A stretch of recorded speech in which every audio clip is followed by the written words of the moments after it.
And a very pleasant good morning, everybody. Another week on tap here as we welcome you to a Peel Yourself Off the Mat Monday. I'm literally doing that after a great weekend here in South Florida. I happen to have you joining us from anywhere that you happen to be around the world here on Caffeine TV, NoFilter.net. I'm Jeff DeForest. That gentleman over there is Mike Lubie, who was on fire during the football playoffs. But I don't know. Did you have Oppenheimer? That had to be prohibitive odds. God. Betting the Oscars, is that like more bizarre than betting preseason baseball, spring training baseball, where you have no idea what's going to happen? It's literally a flip of a coin. I would believe that you can identify stone lock favorites for the most part. You're going to get burned once in a while. I don't know that you're going to turn into a bridge jumper, one of those guys that bets $50,000 to show or $100,000 to show on some horse like Secretariat in the Belmont Stakes, and all of a sudden, you look in horror as the jockey falls off at the gate. You're like, oh, fuck, I'm done.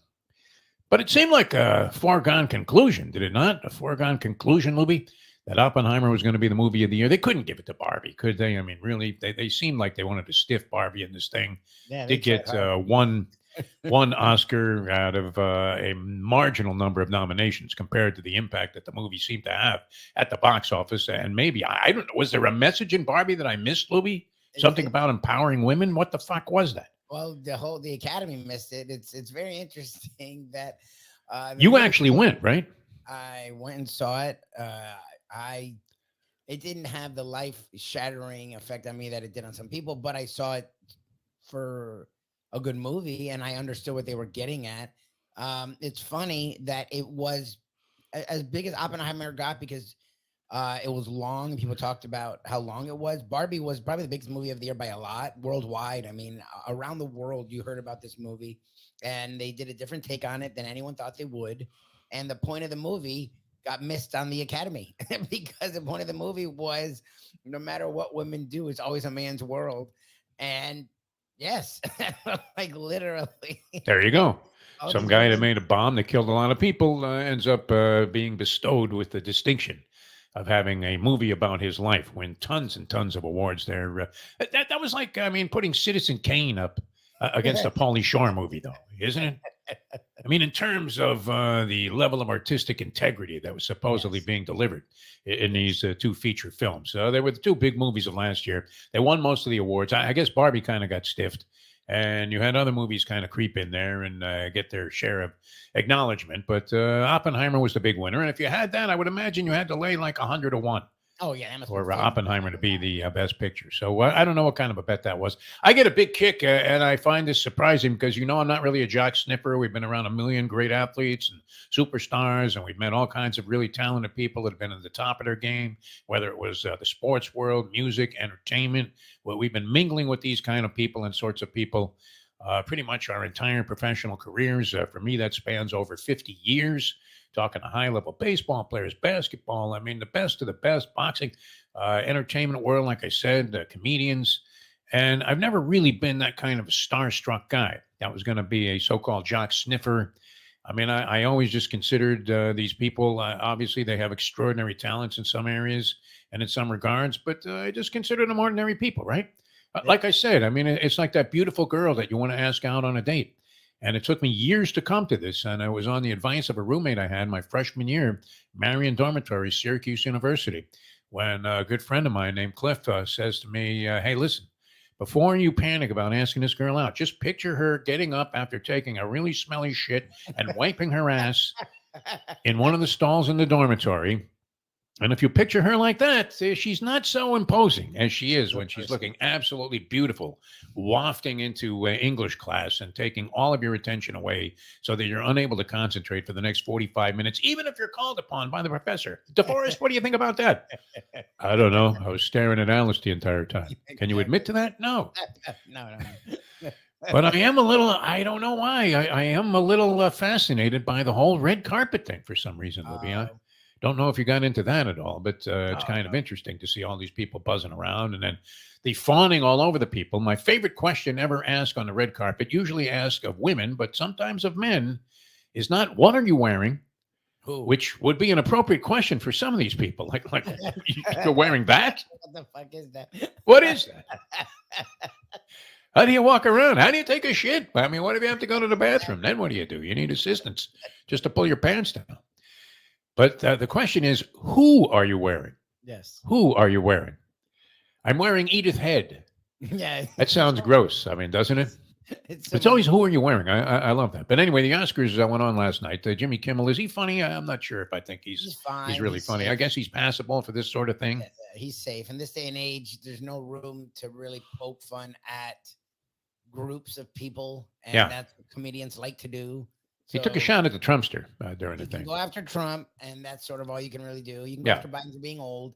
I would imagine in Hollywood, though, that would be a very favorable bit of material to go ahead and offer out there. You're going to get somewhat positive feedback on that if you're down in the, there is a very small likelihood that somebody's going to get up in the audience and go, Trump in 2024.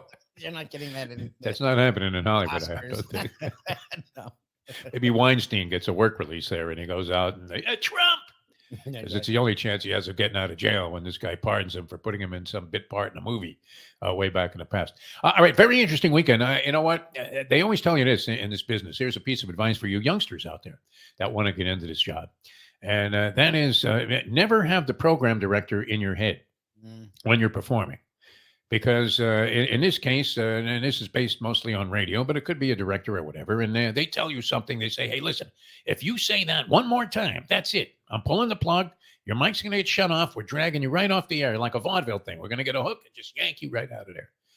And then it's on your mind the entire time. Or maybe somebody has levied some criticism against the content of your presentations here on nofilter.net, and you're thinking to yourself, really? Is that valid? I don't know. I mean, should I be talking about that? And we have a friend in particular that's always goading us, Lubie. And this guy was a media critic in one of the local newspapers here, the South Florida Sun-Sentinel, for many, many years. So I respect his opinion. And this gentleman is always goading us, saying that we completely ignore, we have a gender bias against women's sports. I don't know that that's true. I mean, I'm a huge women's tennis fan. I mean, if women's sports are played well, I really enjoy them. And I like the fact that women are involved in sports. I've said this many times.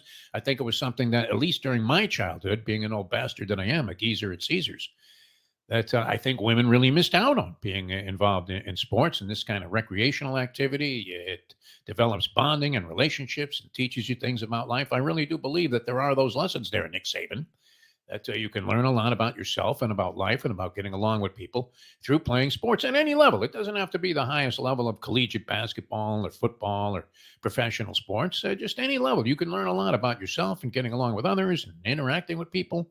I think it's not just character building, but also an enjoyable life experience that you want to be able to continue. I'm looking forward to going out and playing tennis tonight. I'm glad that women are participating in this and not necessarily going out appropriately and playing with dolls all day, Lubie. I mean, it's good that they get involved in this, get mucked up a little bit. But I still, it's crazy when you think about it. Now, I was just texting this guy because he's in my head that, and you have to kind of filter it out, where somebody has levied a criticism against you, and then you're thinking, really? Is he right? Do I completely ignore women's sports? Am I dismissing them as inconsequential when in reality, women's sports are taking over the world? And this is all relatable to this whole Caitlin Clark thing, which yesterday, I don't know why. I mean, maybe there's some liminal joy in proving this guy wrong. I'm watching your girl, Caitlin Clark, Lubie, go 0 for 9 from three-point range, score 4 points in the first half of a championship game for the Big Ten championship. They're going against Nebraska. And Iowa is losing this game, and it looks like they're going to lose. They're down about 8 points with under 2 minutes to go. Caitlin Clark has done nothing. She's had a series of plays. She came on a little bit in the second half, scored some points, made it tighter. But it appears that they are destined for defeat, Iowa. And once again, so I'm taking great satisfaction in writing this guy a note saying, your girl is choking. And I'm thinking, why am I doing that? I mean, Caitlin Clark's great. God. She's great for college basketball. She's great for the women's game. She's great for the women's movement. She's great. She should run for fucking president. I love that. You're like, fuck you, Caitlin Clark. Ha ha, Sarny. There you go. Yeah, I just wanted to stick it up this guy's ass. And she had just committed 2 hideous turnovers in the clutch moments of the game. And I'm in the midst of hitting send on your girl is choking, Jimbo. She hits a game. And sure enough, she hits a 3. She drives to the basket, gets a 2, somehow sends this game into overtime, and then Iowa goes on and wins it. And you're thinking, that is the making of a superstar. By the very definition, by my own definition, of somebody who can triumph when they're not on their best game. That's what the greats do, where they're not having their best night. They're not having the automatic everything they throw up goes in. They're struggling. They're staggering around.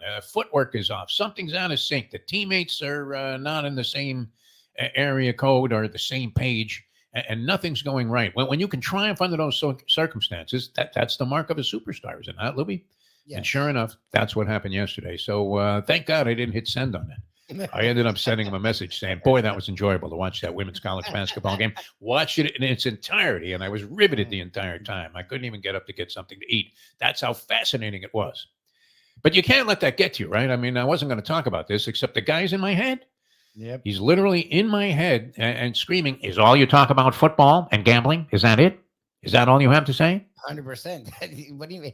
I don't listen to what he says, but I do mock it, so that it's there. It's 100% there. Yeah, it's funny. It's weird. I mean, look, I pay a lot of attention to things that maybe are off the beaten path. I'm a big fan of boxing and horse racing, 2 of my favorite sports. I watch all of this shit, but I don't know that it's appropriate to talk about it. I mean, if I talked about my loss at Laurel in the 3rd race yesterday and how the 2-horse came out of nowhere and fucked me, is that really going to be of any great general interest to the public out there, or are you more likely to receive a favorable viewpoint from the fans and get more and more people to watch and listen to the stuff that you're doing? If you're talking about something that actually somebody gives a fuck about, that's the question. Or are we wrong in that? I don't know. But Caitlin Clark yesterday, I was just about to send this hideous note off saying, you see, she is a failure. And I'm thinking, why do I think that? Well, why do I care about this? I don't. I'm happy for her. Good. It's great to have somebody out there that is kind of a spokesman for the good things that are happening with regard to women's sports in general. But the comparisons to Pete Maravich kind of bothered me a little bit, only because I really do believe this, that for some reason we are being force-fed more by the general media than the sports media, the idea that Caitlin Clark is the greatest basketball player of all time. I don't know if I'm buying that, but nonetheless, and the comparisons are completely unfair when you look at the 2 circumstances. So one person playing 4 years of college basketball with a 3-point shot, and the other guy playing 3 years of college basketball with no 3-point shot, which Dale Brown supposedly charted all of the shots that Pete Maravich had taken. He was not coaching. Pete was coached by his father, Press Maravich, but supposedly charted all of the shots that Pete Maravich took in his career, and he would have had nearly another 500 points if the 3-point shot had been in play during his period of time. But it's hard to compare eras. We know that. I mean, the dead ball era in baseball, how does it compare with the steroid era? That's why the record books have all gone askew, and I don't know that it's fair to make a parallel there between the women's game and the men's game, but nonetheless, that's been done. So I apologize to all those Caitlin Clark fans out there for diminishing the level of accomplishment of her being the all-time scorer in college basketball history. Now, speaking of college basketball, I love the weenie conference tournaments, Lubie. And speaking of minutia and stuff that's off the beaten path, these teams may not raise a gallop. They're destined to be crushed by a number 1 seed in the opening round of the tournament. Stetson, though, the Hatters, they get in for the first time. First time in their history, I believe. Stetson. I didn't know they had a basketball team. Oh, wow. Stetson. Yeah, the Hatters. I mean, all these guys in cowboy hats hanging around in Florida as if they just came off a horse farm in Ocala. It was fucking great. And they're in the stands there. And Stetson ends up getting into the NCAA tournament by winning their conference tournament. And we had a bunch of other games. I love when it's do or die, right? You had, I believe it was Drake and Indiana State, one of the conference finals. Indiana State is down early. They're getting shellacked there. They're hoping Larry Bird comes walking through that door, right? They're looking for a Rick Pitino miracle. Hey, Larry Bird. And Indiana State rallies back, gets into a position where they have possibilities to win the game, and they end up falling short.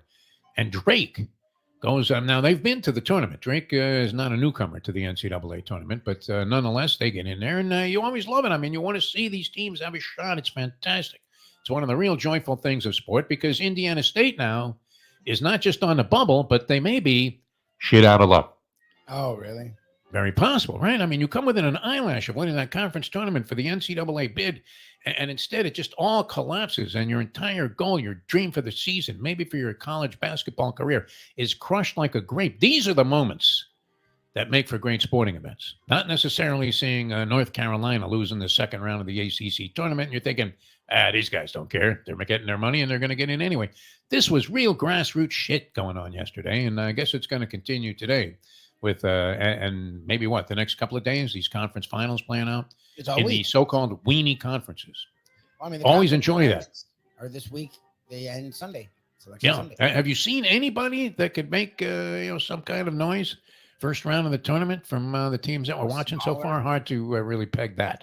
That's for sure. But very, very enjoyable all the way around. Heck of a lot of fun. Did you see the result? I mean, this was real old school, circa 1990 something, early 90s. The Knicks and the Philadelphia 76ers yesterday. Are they going to resume that game at some point in time?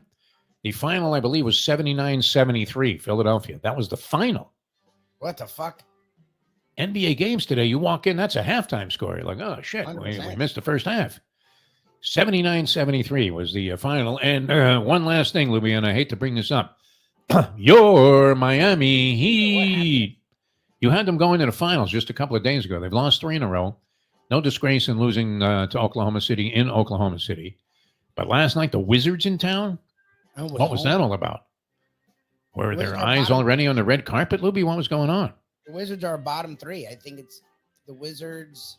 I think they had the worst record in basketball as of yesterday. They won their 10th game yesterday. The Pistons are worse than the Wizards, and the Spurs are better than them. So Spurs have been winning. Pistons and the Wizards. The Wizards are the second worst team in all of basketball at home. Horrendous, yeah. They scored around that entire game. I mean, like a lot of these games, they'll get down or they'll lose a big lead. They were in a tight ball game the entire fucking game. I don't know what that was. That's his team. I mean, Jimmy Butler doesn't assert himself. Like I don't want to denigrate anybody because of the way they wear their hair. Oh, but what did you think of the mouse ears thing? I didn't see it. All right. That would constitute a distraction for me. I would have trouble throwing a ball to a guy that looked like he was wearing Mickey Mouse ears. I'm sorry. He scores around, and Bam Adebayo. This is now 3 straight years that after the All-Star break, he just sucks. Like offensively, he's fucking useless. He's put up 14, he put up 5 versus the Thunder, and Holmgren did nothing. Holmgren can't defend him. He put up 5 points in a fucking NBA game where he played 30 minutes, and he did nothing yesterday. It's just this seems fucking weird. I'm probably making a mistake dwelling on this, but if Bobby Knight's Jimmy Butler show up with the mouse ears thing, you think he would have taken like hedge clippers and just cut them both off and says, there, now you're in the starting lineup? Probably. All right. Well, I don't know if that was a factor at all, but it would have been a distraction for me. I'm sorry. It was a weird look for a basketball player. It just was. Women's basketball. Maybe he was paying tribute to the women's game. I'm not sure. But whatever it was, it was a strange look. And then on top of that, to lose to the Wizards at home after you've lost a couple on the road, and you're supposedly in the mix there, and you have just a gigantic, you talk about a wide open opportunity, right? Philadelphia, no Embiid, and Tyrese Maxey now has been out of the lineup for a couple of games, including last night. The Knicks are losing. The Magic ended up losing. Knicks, I mean, and Anunoby's been out like 18 games now in a row. And Anunoby, you had Brunson come back from an injury. He was playing very well, although they end up losing last night with 73 stinking points on the board. And you've had Julius Randle out. We don't know what's happening with that guy now. Is he getting shoulder surgery or not? I don't know. What the hell's happening with him? But 2 compromised teams. The Bucks are somewhat lost in a bit of an identity crisis with Doc Rivers. And you're the Miami Heat. You've been together and you have Heat fucking culture. Should be able to do something with that. No, slap some people around and you lose to the Wizards at home. Spoelstra was beside himself, Eric Spoelstra, the coach of the Heat last night. It was 100% effort. Like it was purely effort. He was speaking in tongues. After the game, he actually delivered a couple of answers in Hebrew. Down the last 20 games. I mean, like, I don't know. Unbelievable. Look, that's the difference. The Celtics take the regular season really seriously. This Heat team has not. And that's why going into the playoffs every year, we question them. And then they turn it on in the playoffs. You're like, oh, wow. And it's like, where the fuck were they? I think that was the Wizards' first home win since Gene Shue was coaching there in Baltimore. Now they're the Washington Wizards. I mean, it might have been their first road win since 2021. I'm not sure how far back it goes. Somewhere in January, I believe, was the last time they won a game on the road, and it might have been the only time they won a game on the road all year long. All right, we have to run. A lot of fun being with you. Hey, peel yourself off the mat Monday. The golf world, Scotty Scheffler dominating the Arnie Palmer thing. It's daunting, right, to see the statue of Arnie Palmer in that swing. They did a pretty good job doing the bronze on that. As that tournament, and people were crying in the PGA circles that, well, geez, all these unknowns keep winning tournaments. It's not good. We need some of our superstars to step forward, especially with the Tournament Players Championship coming up this week, which is have to be one of your favorites, right? Is it only because of that one hole? Can you identify any other hole on that course? I don't think so. Though, the water hole there, the island hole, it seems to be the one hole everybody remembers. Did you ever play it by any chance? Were you ever inclined to get out there and not play that course? I don't know how many I would put in the water. I think it would be an endless stream. And, wow, you may have to just bring a bucket of range balls if you went out there, but the pros make it look easy. Even though, and then on top of that, they slick the green to the point where if it bounces more than once, whoosh, right in the water on the other side. Very treacherous. That's why it's one of our favorites, because we love to see these guys humbled and brought to their